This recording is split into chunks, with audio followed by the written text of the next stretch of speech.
အော်မယ်လမှုစေတော်မြတ်ကြီးနော်မယ်လမှု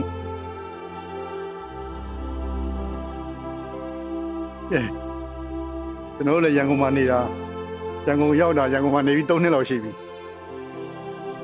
ဒီဖျားစီရောရှေ့ကနေပြီးတော့တနေ့တော့မဟုတ်တပတ်တစ်ခါတော့ဖြတ်မိတယ်ပေါ့နော်အဲ့တော့ဒီကိုမရောက်ဘူးမရောက်ဖြစ်ဘူးဖြစ်နေတာပေါ့နော်အခုကျွန်တော်မယ်လမှုစေတော်ရောက်နေတာမယ်လမှုစေတော်ဒီကမိတ်ဆွေတွေနဲ့ရောက်နေတာပေါ့နော်ဒီနေ့ကလည်းတနင်္လာနေ့ဗေဒင်ဟောကန်ပိတ်ရက်ဖြစ်တော့အဲ့တော့မယ်လမှုစေတော်ရောက်ပြီဒီနေ့ပတိလာစိတ်ဖြစ်တာပေါ့နော်မယ်လမှုစေတော်အခုမြင်နေရတာကျွန်တော်မယ်လမှုစေတော်တဲ့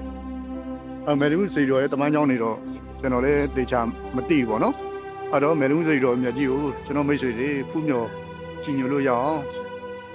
ဗီဒီယိုလေးရိုက်ထားတာအဲ့တော့ပြီးရင်ကျွန်တော်ပတိစိတ်မယ်ပေါ့နော်ဒီမှာပတိလာစိတ်တာအဲ့တော့အခုတော့ဇေဒီတရားစီဒီမှာပတိစိတ်ဖြစ်တယ်ပေါ့နော်ရားစီဒီမှာမဟုတ်ပါဘူးကိုပုံမှန်တော့နေတိုင်းအိမ်မှာရောပတိစိတ်ဖြစ်ပေါ့နော်အခုကတော့မယ်လမှုစေတော်ဘက်ကိုဝင်တယ်မယ်လမှုစေတော်ဒီကိုရောက်ပြီးပတိစိတ်မှာဖြစ်တယ်ပေါ့နော်ပတိစိတ်ဖြစ်တယ်ပတိစိတ်မှာဖြစ်ပါတယ်အဲ့တော့ကျွန်တော်မိတ်ဆွေတွေဖူးမြော်လို့ရအောင်မယ်လမှုစေတော်နဲ့ဒီကိုပြတာဖြစ်ပါတယ်ပြီးရင်လည်းကျွန်တော်ရိုက်ပြအောင်ပေါ့နော်မိုးပေါက်တွေကြားလာလို့မယ်လမှုအဝင်ကနေပြီးတော့နေရတယ်ပေါ့နော်မြင်ကွင်းပေါ့မယ်လမှုစေတော်နဲ့ဒီဝင်နေဖြစ်ပါတယ်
ဒါကျွန်တော်တို့ခုနကတည်းကဝင်လာတဲ့ကပြတယ်ဗောနော်တေချာလေး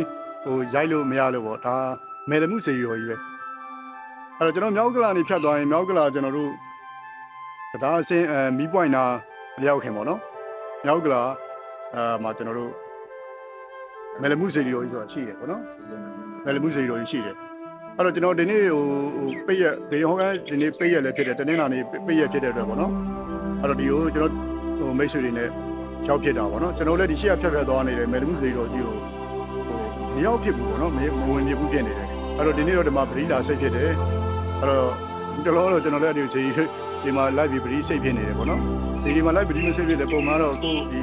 မှာတော့ကိုဘုရားမှာတော့ပရိကတော့ပုံမှန်စိတ်ဖြစ်တယ်ပေါ့နော်အဲ့တော့ဒီမယ်လမှုစေတော်ကြီးရဲ့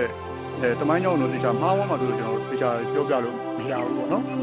အဲ့တော့ဒီမှာမယ်လမှုစေတော်ကြီးကိုအဝေးကကျွန်တော်မိတ်ဆွေတွေဖူးမြော်လို့ရအောင်ပေါ့နော်ကျွန်တော်အဲ့ဒါလေးရိုက်ပြထားတာဖြစ်ပါတယ်အဲ့ဒါခုနကတော့ကျွန်တော်ဒီမိုးလေးရတယ်ကြောက်လာခုနကတော့အဲ့မယ်လမှုပေါင်းခြင်းလေးတွေလည်းကျွန်တော်ရိုက်ပြထားတာကျွန်တော်ရှိတယ်ပေါ့နော်အဲ့တော့ကျွန်တော်မိတ်ဆွေတွေလည်းကျွန်တော်ဒီနေ့ပရိစိတ်ပြီးကျွန်တော်မြတ်တာပို့တယ်ပေါ့နော်အဲ့ကျွန်တော်မိတ်ဆွေတွေအားလုံးလည်းအန်ဒီကင်းပေးရှင်းပြီးကျမ်းမာချမ်းသာပျော်ရွှင်ကြပါစေလို့ကျွန်တော်မြတ်တာပို့ဆုတောင်းပေးနေပါတယ်ဒါမယ်လမှုစေတော်မြတ်ကြီးဖြစ်ပါတယ်